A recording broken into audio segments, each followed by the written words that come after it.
Hello everyone, আজকে একটা রান্নার রেসিপি দেখাবো ডিমের কারির। তো চলো দেখতে থাকো। আসলে আজকে দুপুরের খাবারটা মা পাঠিয়ে দিয়েছে, তাই আজকে শরীরটা খারাপ, ভালো করছে না, তাই ওই বাড়ি আজকে যেতে পারিনি, এই বাড়িতেই আছি। আর মাও ডাক্তারের কাছে যাবে, তো সেই কারণে সেই জন্য আজকে ভাবছি রাত্রে কেনা কিছু খাবো না, আজকে তো নিরামিষ, তাই মায়ের কাছে শুধু তরকারিই হয়েছে। তো সেই জন্য ভাবছি একটু ডিমের কারি করি, প্রায় অনেকদিন পর, সেটাই তোমাদের সাথে শেয়ার করবো। তো চলো দেখতে থাকো।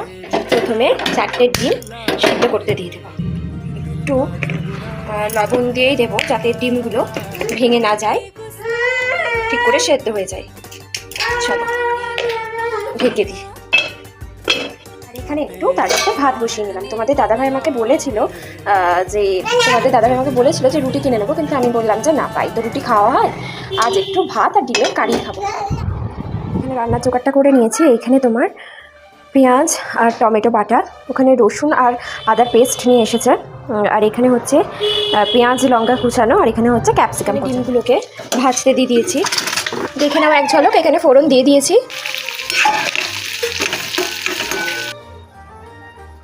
আমি ডিমের কারিতে সচরাচর ক্যাপসিকাম দিই না, মাংসতেই দিই, কিন্তু আজ মনে হলো যে ঘরে ক্যাপসিকামও ছিল, তো দিয়ে দেখি কেমন লাগছে, তাই দিয়ে দিলাম। এই যে মশলা কষা চলছে, দেখো মশলার কালারটা কি সুন্দর এসছে, তাই না?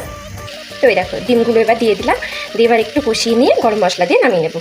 তো চলো আজকের ভিডিওটা আমার কেমন লাগলো তোমরা কমেন্টে জানিও, আর এটা যখন খাবো সেই ভিডিও আসবে কিন্তু নেক্সট অন্য কোনো ভিডিওতে। তো চলো টাটা।